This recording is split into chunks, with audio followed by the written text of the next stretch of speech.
ત્રીજા સ્થાન ઉપર એબલ. અંગ્રેજી વાક્યની અંદર એબલ સાથે તમે ટુ લખો અને ત્યાર પછી કોઈ ક્રિયા લખો તો વાક્ય બને આવી રીતે એબલ ટુ સ્પીક લીધું છે તો એબલ ટુ સ્પીક નો મતલબ થાય બોલવા સક્ષમ. હવે હું એમ લખું એબલ ટુ વોચ તો બની જશે જોવા સક્ષમ. એબલ ટુ સિંગ લખીએ તો બને ગાવા સક્ષમ. એબલ ટુ પ્લે લખીએ તો રમવા સક્ષમ. એબલ ટુ ડ્રાઈવ લખીએ તો હંકારવા અથવા ચલાવવા સક્ષમ.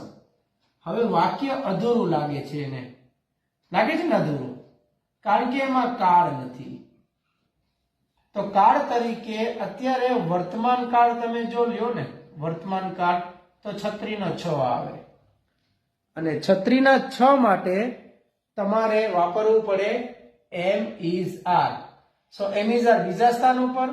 Able to speak, I am able to speak, I am able to speak, હું અંગ્રેજી બોલવા સક્ષમ છું. ક્લિયર થયું હોય તો કરો પ્રેક્ટિસની શરૂઆત. આવા જ ઇન્ટરેસ્ટિંગ વિડીયો દ્વારા અંગ્રેજી શીખવું હોય તો જોડાયેલા રહેજો. Thank you. જય હિન્દ. શેર કરવાનું ભૂલતા